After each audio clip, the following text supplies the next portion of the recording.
નમસ્કાર મિત્રો, સ્વાગત છે તમારું આપ સૌની સિયારી ચેનલ ગુજરાતી સાહિત્ય વિથ નિકુંજ યુટ્યુબ ચેનલમાં. હું નિકુંજ પરમાર આપ સૌનું તહેદિલ સ્વાગત કરું છું.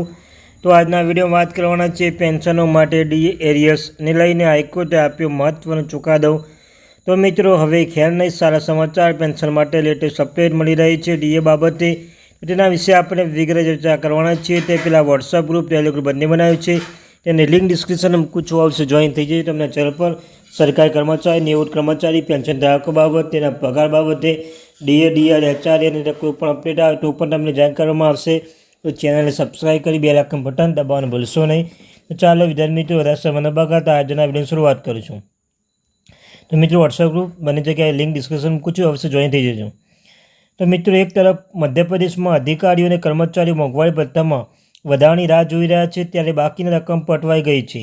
રાજ્યના 7.5 લાખ કર્મચારી અધિકારી કેન્દ્ર સમક્ષ મોંઘવારી ભથ્થું અને બાકી રકમ ચૂકવવાની સતત માગણી કરી રહ્યા છે. આશા, દશેરા, દિવાળી જેવા મહાન તહેવારો અવસર પર પૂર્ણ થઈ શકે છે. જોકે સરકાર હજુ સુધી અંગે સત્તાવાર કોઈ માહિતી આપી નથી. એમપી હાઈકોર્ટે કેસમાં એરિયર્સ અંગે મહત્વનો ચુકાદો આપ્યો હતો અને કર્મચારી વ્યાજ સહિત રકમ ચૂકવવાનો આદેશ આપ્યો છે.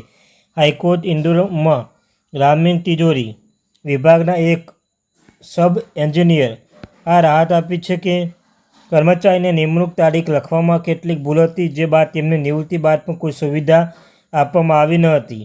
આ સામે તેઓ કોર્ટ પર ગયા ત્યારે સરકાર તમામ સુવિધાઓ આપવાનો આદેશ કરાયો છે. સરકાર કર્મચારી પગાર ચૂકવ્યો હતો, પરંતુ વ્યાજ વગર રકમ આપી હતી, જેના પણ ડેપ્યુટી એન્જિનિયર ત્યારબાદ હાઈકોર્ટ ગયા હતા. હવે કોર્ટ બાકી રકમ પર વ્યાજ ચૂકવવાનો આદેશ કર્યો છે. ગ્રામીણ ઇજનેરી વિભાગના નાયબ ઇજનેર દેવેન્દ્ર કુમાર શર્માએ નિવૃત્તિ બાદ સુવિધાઓ લાભ આપવામાં આવ્યો ન હતો.